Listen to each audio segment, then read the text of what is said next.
Deus seja louvado para sempre e eternamente.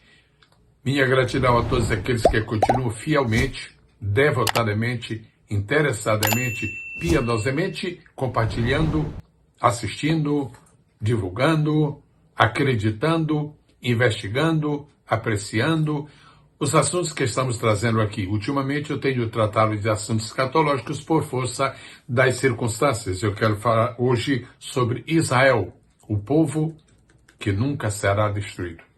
Israel, o povo de Deus. Bem, há 3 elementos na Bíblia claramente identificados como indestrutíveis. A Bíblia em si nunca será destruída. A Igreja do Senhor Jesus Cristo nunca será destruída. Israel, como povo de Deus, nunca será destruído. Todos sabemos que 7 vezes Deus é chamado na Bíblia de o Deus de Abraão, o Deus de Isaac e Deus de Jacó. 3 pessoas de quem os judeus são descendentes diretos. 202 vezes o Senhor Deus é chamado de o Deus de Israel. O desejo dos árabes, o desejo dos inimigos de Israel, o desejo da mídia, o desejo dos ímpios, o desejo de todos aqueles que de alguma forma são influenciados diretamente por Satanás, o desejo deles é que Israel venha a ser destruído. Por exemplo,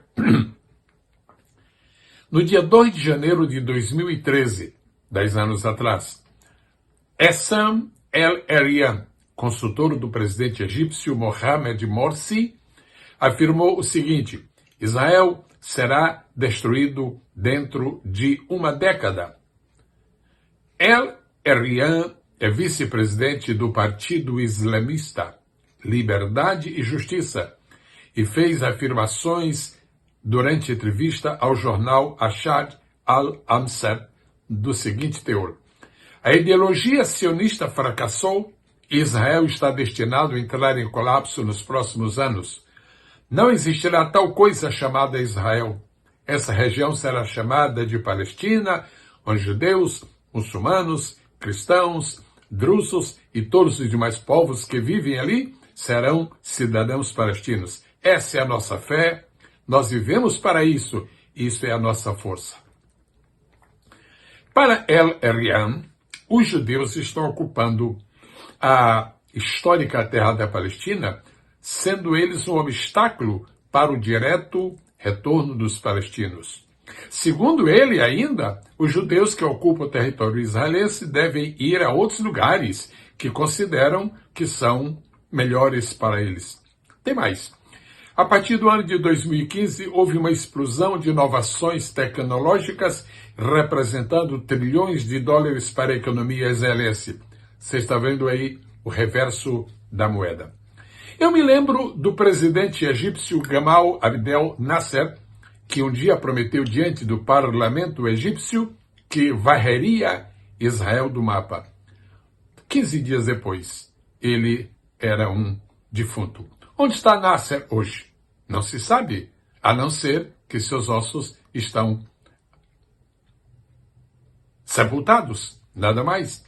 Onde está Israel? Está vivo, resistindo a todas as atrocidades, resistindo a todos os ataques e partindo sempre para a vitória na confiança de que Deus o chamou para ser indestrutível. Não por causa dele, Israel, mas por causa de Deus. E Deus é simplesmente soberano. O primeiro-ministro David Ben-Gurion falava frequentemente da nação de Israel como um farol moral e social para o mundo inteiro. E a escolha da menorá, vocês sabem, o candelabro de 7 braços, como símbolo do Estado de Israel, foi derivada dessas palavras que nós encontramos em Isaías, capítulo 49. Recentemente, o primeiro-ministro Benjamin Netanyahu declarou que o povo judeu não é mais um povo governado por outro, derrotado ou perseguido simplesmente, mas sim um povo orgulhoso, um país magnífico que sempre aspira a servir de luz para as nações.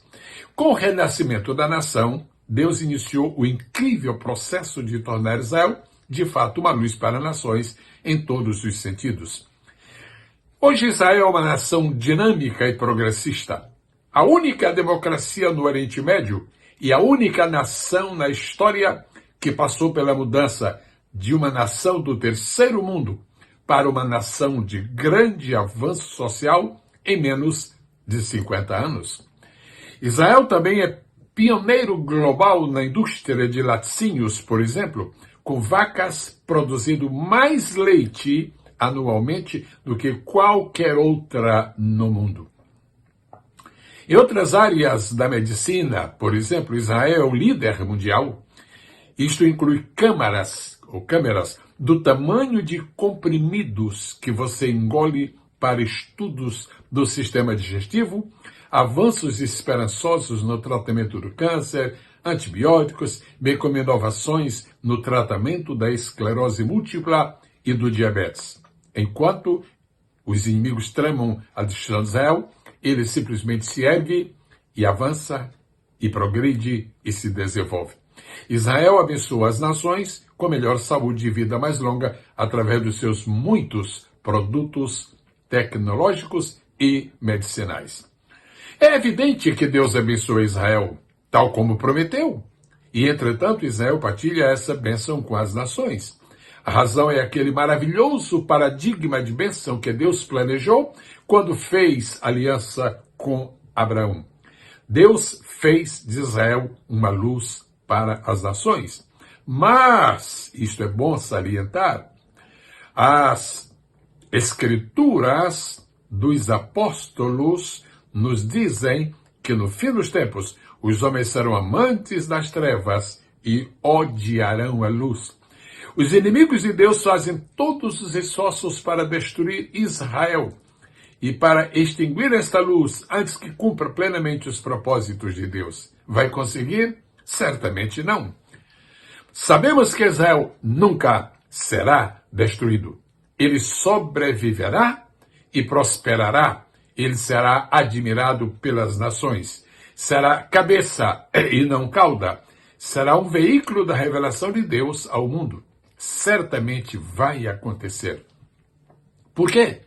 Não porque Israel mereça um favor especial de Deus, e nem porque os cristãos sejam elementos importantes no desenvolvimento deste processo, mas porque o próprio Deus pôs em movimento o paradigma, a decisão soberana e impossível de ser destruída, a decisão de abençoar o seu povo. Ele prometeu que ele, e somente ele, faria isso.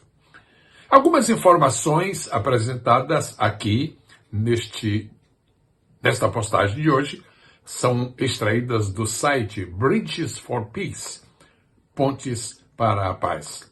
Eu termino com a leitura de Jeremias, capítulo de número 31 e versículo 35 a 37. Vamos tê-los agora diante de nossos ouvidos. Assim diz o Senhor, que dá o sol para a luz do dia, e as ordenanças da lua e das estrelas para a luz da noite, que agita o mar, bramando as suas ondas. O Senhor dos exércitos é o seu nome. Verso 36. Se falharem essas ordenanças do sol, da lua, do mar, se falharem essas ordenanças de diante de mim, diz o Senhor, deixará também a descendência de Israel de ser uma nação diante de mim, para sempre. Verso de número 37. Assim disse o Senhor, se puderem ser medidos os céus, lá em cima, e sondados os fundamentos da terra, cá embaixo, também eu rejeitarei toda a descendência de Israel, por tudo quanto fizeram, diz o Senhor. Você entende, por esta palavra profética, a indestrutibilidade de Israel. Deus seja louvado. Vamos continuar atendendo o reclamo da Escritura Sagrada. Lá do Salmo 26. Orai pela paz de Jerusalém. Antes que eu termine esta postagem, eu vou deixar uma pergunta com os meus amados irmãos, as queridas irmãs em Cristo. Você conhece algum versículo da Bíblia que assegure a destruição final do Egito? É uma curiosidade. Se você conhece, mencione este versículo em um comentário. Também, se você nunca ouviu falar sobre isto, diga honestamente que você não conhece. E estarei de volta amanhã, se o Senhor Jesus permitir, e conto com a sua divulgação deste site. Conto com o seu interesse continuado em estar abençoando Israel com as suas orações. E não esqueçam, Israel é a figueira, e Jesus foi quem disse, olhai para a figueira. Ela já brotou, e quando os seus frutos começarem a aparecer, então virá o fim. Deus a todos abençoe, em nome do Senhor Jesus Cristo, nosso maravilhoso Salvador. Amém.